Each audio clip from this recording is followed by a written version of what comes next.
From Washington, the McLaughlin Group, the American original. For over 3 decades, the sharpest minds, best sources, hardest talk. Thank you for joining us this week for the McLaughlin Group, the show where friends disagree agreeably. Tom Rogan is back next week. I'm Seth Berensweig, your moderator for today's episode. Our panelists this week are columnist and author Pat Buchanan, columnist Eleanor Clift of the Daily Beast, columnist Clarence Page of the Chicago Tribune, and our guest panelist, A.B. Stoddard of Real Clear Politics. All right, let's get to our first issue, conflict with Iran. Emotions in the Middle East were tense heading into the new year, following Iran's recent attack on Saudi oil facilities. Tensions reached a new peak this week between the United States and Iran, following the U.S. drone attack which killed Iranian General Qasem Soleimani. Iran quickly vowed revenge for the attack. Days later, Iran launched missiles at 2 military bases located in Iraq, housing American military personnel. The attack appeared more symbolic than lethal, thankfully causing no American fatalities. The following day, President Trump addressed the nation from the White House, acknowledging a pause in hostilities and vowing that Iran would never acquire a nuclear weapon. How has the president handled the current crisis with Iran, and is there hope for a diplomatic solution? Pat? Well, politically, Donald Trump has won round one dramatically. He's used those 5 airstrikes on the Hezbollah types in Iraq to punish them for killing the contractor. Then he took out the supreme warlord of Iran. Iran's retaliation was ineffectual. And then Iran itself shot down accidentally a plane from coming in or going out to Ukraine. Right. So Trump has emerged victorious. But this is only round one, and this is not over by a long shot. First, the United States is going to continue and deepen and toughen these sanctions, choking Iran to death, which have caused Iran to basically make these, attacks on tankers and all the rest. That's going to continue. The Quds force is going to come for revenge. You get the proxy forces in Iraq.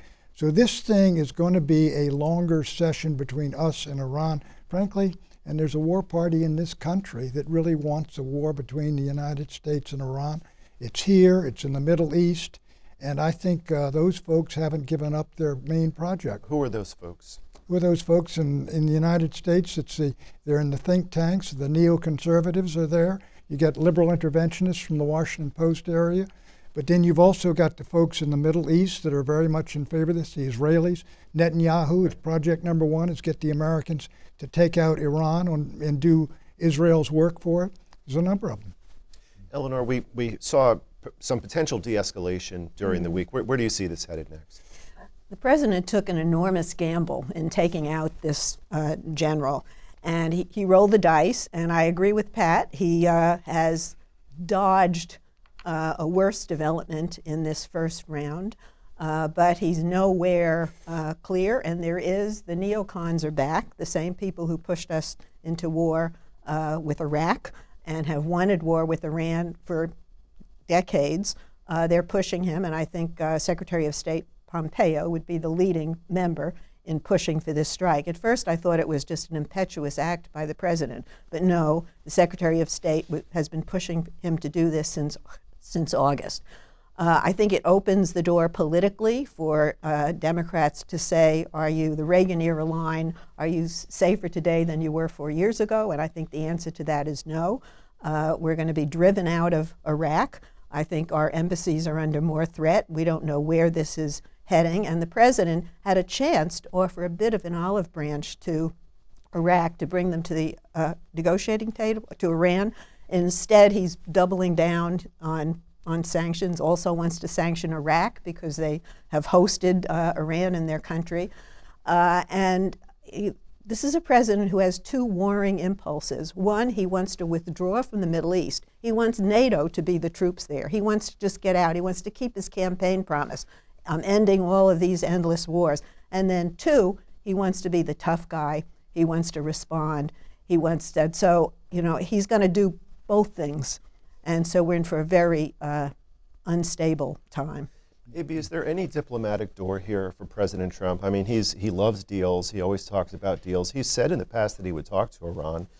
Where do you see this heading? Without preconditions. Right. It's true. I think that in his public statement after the strikes, in Iraq that the Iranians launched, he was doing both things. As Eleanor points out, he often gives conflicting signals. So he both was trying to be bellicose and firm with his announcement of new sanctions, which, by the way, continue to just cause more military provocations from the Iranians and does not bring them to the table. But at the same time, he said he wants peace to anyone he wants to offer peace to anyone who is interested in it. So these other questions that Eleanor referred to are the impediments to getting to the table. What is the path to getting to the table if we're going to sanction the Iraqis? Are we withdrawing from Iraq? What is he asking of NATO when he says to our allies, everyone has to leave the table on the JCPOA, the Iran deal? That's how we get to a better deal. Let's all get back to a deal. He has isolated us from our allies. They tried to stay in the Iran deal without us. They tried to protect it and hold up what was left of it to keep Iran from obtaining a nuclear weapon without us. His friend Boris Johnson, the British Prime Minister, the next day said the best way to stop a nuclear Iran is the Iran deal. And so we just are left after his public pronouncement wondering, what is the path to the table? What do you offer the Iranians? They are saying they're not interested, by the way. And how do you reconstitute that alliance that got us a nuclear deal in the first place? Clarence, I think that AB is bringing us towards an important point, which brings us to zoom out into the bigger picture. What is the big picture militarily and strategically for us in Iraq? I mean, we heard the president saying earlier that he wants to get out. Now it looks like we're deeper in.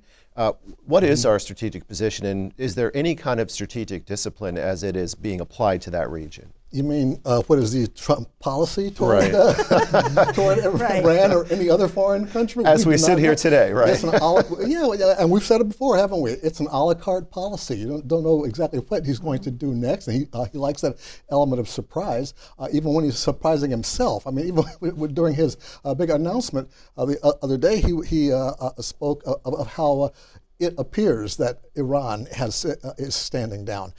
Even he hedged on whether they really were or not. But I also detected a little glint of hope in his eyes, that I hope they're standing down. And Iran too, neither side wants to have a war.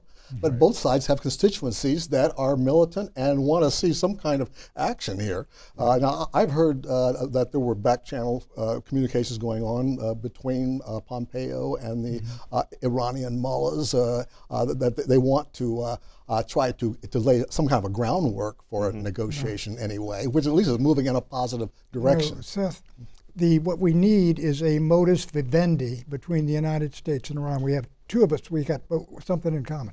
Iran doesn't want a war with the United States. They indicated that clearly. And the United States and Donald Trump doesn't want a war with Iran. But the problem is, again, first, there are not only people who would like that kind of war, but what are the conditions of it? Pompeo, a year ago, gave a speech which had 12 demands on it, which read like the demands that the Austrians gave to the Serbs in 1914. Right. In other words, he was saying you got to conform your military political posture in this region to what we demand. They're not going to do that. You've got the sanctions going on deeper. You got all the neocons, the Israelis and the others want to go tougher and tougher and tougher. Where is the exit strategy they're giving Iran to get off this march to war? I agree. The president is in an artificial contest with President Obama. It's like he has to undo everything President Obama did. Now, the off-ramp would be to get a third country mediator. The president of France has offered his services.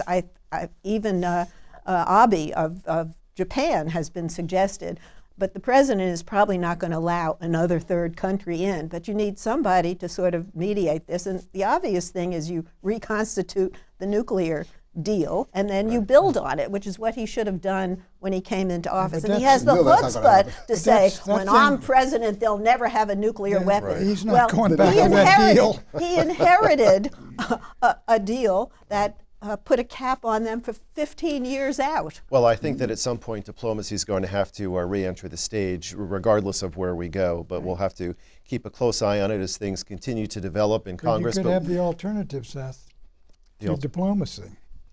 Right. Which is shooting war. Right. Shooting war. It's a Absolutely. real possibility. Absolutely, and I'm sure the president wants to see some de-escalation continue as well. But we must move on to issue 2, Senate drama. The stalemate over transferring the recent articles of impeachment from the House to the Senate reached a new chapter this week, as Speaker Nancy Pelosi insisted on an indication from Senate Majority Leader Mitch McConnell that he would permit witnesses to provide testimony at an impeachment trial. Senator McConnell continued to decline any willingness to permit the testimony of live witnesses at a trial, causing an uproar from Democrats in the House. Developments became more complicated when former White House National Security Advisor John Bolton suddenly announced that he's willing to testify at an impeachment trial if served with a Senate subpoena. Is this the ultimate game of chicken, and who will blink first, Nancy or Mitch? Eleanor. Well, as we're sitting here, the chatter is that Nancy Pelosi has extracted the political benefit from holding the articles back, and that she's likely to send them over very soon, either before the weekend or early next week. So I think that could be wrong, but that seems to be the consensus. I think she did the right thing by holding them back, because she put the spotlight on McConnell, a spotlight on the fact that there is more information to be had. John Bolton has said he's willing to testify if subpoenaed, and it looks like Mitch McConnell is going to try to block that. Now, how does that play with the voters? How does that play with the senators who are up for re-election in November? So there's some political benefit here to be had. It's the president now who wants the trial to be over with, because he wants the exoneration. The Democrats can let it linger. This is a capitulation by Nancy Pelosi to Mitch McConnell, who held firm, held tough, and said, don't tell the Senate how we run our trials. The point is the House and Pelosi made a horrendous mistake in this. They put together an impeachment which says, abuse of power. It had no crimes in it. It had no high crimes and misdemeanors. It had no treason, no bribery. They said it's urgent to get going on it. So they threw it over to the Senate and then said to the Senate, now you conduct the investigation we failed to conduct. You get all the documents and witnesses we failed to get. And Mitch is saying, in effect, forget it, lady. Send them over if you want anything done. But Pat, and if you don't send them over, that's fine. Before we all genuflect before Mitch McConnell, I would point out that the Senate, I would point out that the president refused to make people available, and that more devastating information has come out. And while there is no likelihood that the president will be convicted, there are some senators who are going to pay a price for looking like they're withholding and covering up. So there's some political benefit here still to be had. A.B., what are the risks here? Every week that it's held, there seems to be a little bit more of a drip drop from the press, and I'm sure Pat would argue as to whether that's meaningful or just noise. But this is a high-risk game at this point, and things might change any day now. But how do you see this coming together? Oh, the senators know that, Seth, and that's why they've been rushing. They want those articles. They want to acquit him tomorrow, and that's what the president wants. And I think that Nancy Pelosi sought over the holidays to, as Eleanor points out, force a conversation about the necessity of witness testimony, other developments like Bolton, and to make the president go berserk on Twitter, which he did. She's reached the point of diminishing returns, and at this point, she is giving Mitch McConnell and the Republicans exactly what they want: another process argument. They want process arguments, and it's a really compelling process argument to say, "What are they doing? It was urgent. Now they won't send it over." And so she is now giving them exactly what they need. It's just a very good process argument where they can divert attention away from the substance of what John Bolton, the former national security advisor, might tell them, Rudy Giuliani's rogue national security agenda and everything else. Well, I think if the Democrats can force a vote on whether you want to call witnesses, and I think they can, and I also think by delaying the articles, she was trying to forestall a quick motion to dismiss. I mean, that's still possible. Yep. Right. So very possible. There are a lot of steps here. So much for a trial if that happens, right? That's Even though the Constitution seems a trial, or at least suggests. If it's a lousy indictment, you just throw it out. Right. That's what you do with that. Ain't gonna happen. Clarence, this is really playing out now in two courts. It's going to be playing out in a court within the Senate chamber to be presided over by the Chief Justice of the United States. And of course, it's playing out in the court of public opinion. Bolton threw his hat into the ring a couple of days ago. Where do you see this playing out in the court of public opinion? Where's the direction right now? I've seen enthusiasm for hearing Bolton's testimony kind of fade as days go by, and this is kind of a repeat of what we've seen before with the Mueller report and other investigations that have gone on, that they haven't resulted in that big jackpot that one side or the other was hoping for. And so now people are really looking ahead to Iowa and the primaries. Right. As I say, this is a political process here that we have for impeachment, but I see hope by a different branch, which is the war powers debate. There's one that people are seriously looking at because President Trump has taken so many liberties with his powers, including in this impeachment argument. I agree with him on the war powers thing. That's going to be a big issue coming up. But I think with regard to what we were just talking about, that in terms of the Senate, so-called Senate trial, Bolton, I think people are expecting him to drop the dime on Trump. I think they're terribly mistaken. 90% of the Republican parties admire and love Mr. Trump, and Bolton's got a future in the Republican Party. The idea that he's going to come in and breach confidences and do damage to Trump in a Senate trial, to me, is unbelievable. No, I agree with you. He is a loyal Republican, but that he still should be heard.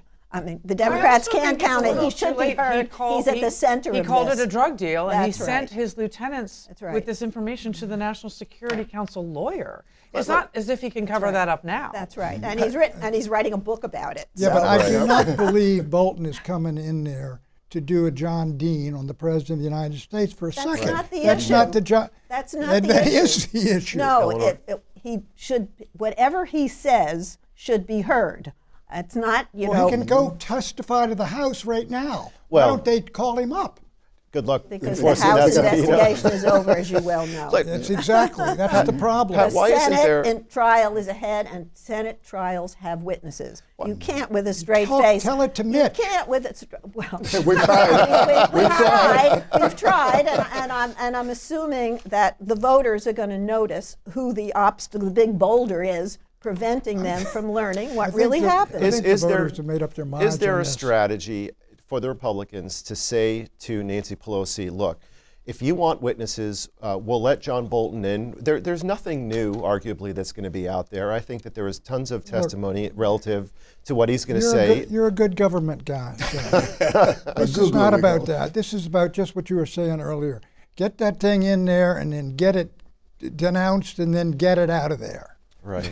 I mean, that's what Mitch does for a living. And the best the Democrats will get, and it's worth something, is some pretty good television ads for November about how various senators voted to cover up. Well, and by November we should know. Excuse me. By November we should know what John Bolton is saying in his book too. Right. Well, it'll be interesting to see how this unfolds, especially given the fact that the Constitution does require a trial. Obviously, if it doesn't state a claim that can move forward and there's a motion to dismiss, then so be it. But I'm sure that we'll get more information over the coming days. But right now we must move on to issue 3, approaching Iowa. Only 5 presidential candidates so far have earned spots in the upcoming January 14th debate in Iowa. Joe Biden, Pete Buttigieg, Amy Klobuchar, Bernie Sanders, and Elizabeth Warren. Tom Steyer, Andrew Yang, and Cory Booker will have to watch from the sidelines unless they see polling surges before Friday's deadline to qualify. Faced with this narrowing of the field, the Democratic National Committee has come under new criticism, especially from candidates on the chopping block. They point to a smaller number of polls over the 8-week qualifying period and ask the DNC to make the polling thresholds more lenient. The DNC is refusing to budge, calling its criteria, quote, inclusive and fair. Meanwhile, the Iowa caucuses take place on February 3rd, the first nominating contest in the Democratic primaries for the upcoming presidential election. One new update, Tom Steyer is in. He was able to just meet the criteria, so we are going to have perhaps one other person up there. But be that as it may, who is in the best position heading into Iowa? And is this Joe Biden's race to lose? AB. I think it appears, looking at his sustained durable lead in national polling. You can argue that he has the best coalition of African American voters mixed with swing sort of centrist voters, and that's the key to the nomination in all the years past. But I see so much unrest in this field. I don't see coalescing. I see big blocks of voters divvied up between 4 or 5 candidates.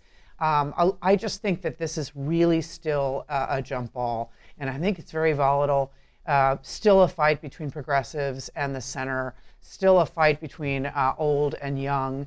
I just think that as we head to Iowa, yes, many things could gel in the weeks to come, but I still think we really don't know, and it is a contest, I believe, that could go all the way through the spring.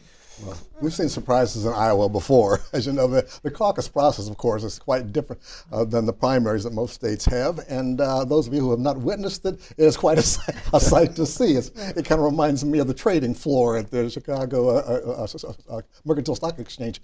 But there's constant negotiating going on. Well, your guy hasn't got that big of a group. Why don't you come over and join ours and blah, blah, blah. So that's why Dick Gephardt is not president. I mean, he was supposed to carry the primaries. Big surprise, he was eliminated. We've seen this happen time and again. I think that Joe Biden, right now, Iowa caucus goers, I believe, are looking for a winner. They're looking for somebody who can beat Donald Trump. And so that means Joe Biden has got a strong advantage because he has been a guy who has consistently stayed ahead and I think has the best long-range outlook. But if Joe Biden wins Iowa, I think Joe Biden wins the nomination. If he wins New Hampshire, he wins the nomination. I think to stop Biden, he's going to have to lose both of those. But where I disagree with AB is I don't think you're going to get 4 and 5 and 6 guys rolling into Super Tuesday. You're going to get, if let's say Bernie knocks off Biden in Iowa and New Hampshire, those two will make the run to the nomination. The others will fade away. The people down the line will be gone. I mean, Elizabeth Warren will be gone. It comes down to 3 by the time you get to South Carolina, and then 2 after that. And this idea that everybody's going to get a little packet of delegates marching out to the convention. I've never seen that. Hopes. I haven't seen that since I think 1924 or so. Eleanor. Well, that's conceivable, and the fight within the party is a repeat of 2016, with Sanders playing the same role he played in 2016 and Biden in the Hillary role. I mean, it's the establishment versus the progressives, and the establishment argues that doesn't matter how many votes you get, depends where you get them from, and Biden can win Pennsylvania, Wisconsin, and Michigan, and the progressives saying we can turn out people and we can overwhelm the other side. Problem is that turnout is going to be big on the Republican side too. So, I mean, I think Biden is the best positioned at this point. He's certainly not without flaws, and he's certainly vulnerable. But right now, he looks pretty strong, and I think Sanders has enough money to stay until the convention, win or lose. I think Buttigieg has a lot of money to stay in as well. So I kind of agree that it's unlikely we're going to have 4 or 5 candidates battling out until July, but it may not go down to the 2 as quickly as Pat was suggesting. Let's move on to predictions. Pat. I think one of the focal points that's going to come in the Iran-U.S. clash is the old weapons of mass destruction argument, and it's going to be Iran is driving toward a nuclear weapon. They're getting closer and closer. You're going to see this argument, I think, rise in this country and abroad as the casus belli for going after Iran. And Trump said in his opening statement, that speech, they'll never be allowed to get it. People are already putting this in his mind, I'm sure. Eleanor. Mike Pompeo saying that he's not going to run for the Senate in Kansas is revealing the fact that the Democrats actually have a credible path to win the Senate. They've got 3 toss-up seats, Maine, Arizona, and Colorado. And you look at the 2 seats in Georgia, which Georgia was never competitive, but there's a possibility. And you look at Joni Ernst in Iowa, her numbers are softening. And so Charlie Cook, who's a preeminent handicapper in Washington, his site for the first time over the holidays declared the Senate is in play. So that's his story and my story, and I'm sticking to it. All right. AB. So picking up on what Eleanor was talking about, she almost revealed my prediction in her earlier points. I think that senators, after they rush to acquit, Republican senators like Tom Tillis of North Carolina, Joni Ernst of Iowa, McSally of Arizona, Gardner of Colorado, Susan Collins, even maybe John Cornyn in Texas, are going to pay a political price when the time bombs go off post-acquittal. It could be a John Bolton time bomb. It could be a Lev Parnas time bomb. There are things around that the senators are well aware of that will cause them great pain politically if they blow up after the exoneration. Clarence. We've got to have a Prince Harry and Meghan Markle prediction. I think I predict that in the long run they will have successful marriage and a successful, shall we say, branch of the royals as far as the gossip columnists are concerned. Princess Margaret, I think, caused a bigger fuss than a long-range fuss than these folks, and there will always be in England. All right. I predict that several states, including New York and California, will roll out new rules and regulations over the coming months requiring companies and executives to follow heightened cybersecurity and data protection procedures. Corporate America will not be ready for those important requirements, while the online misconduct of the bad guys will continue to sharply increase as time goes on. Thank you so much for joining us this week, and please remember that the discussion continues at McLaughlin.com, and check out our podcast on iTunes. See you next time.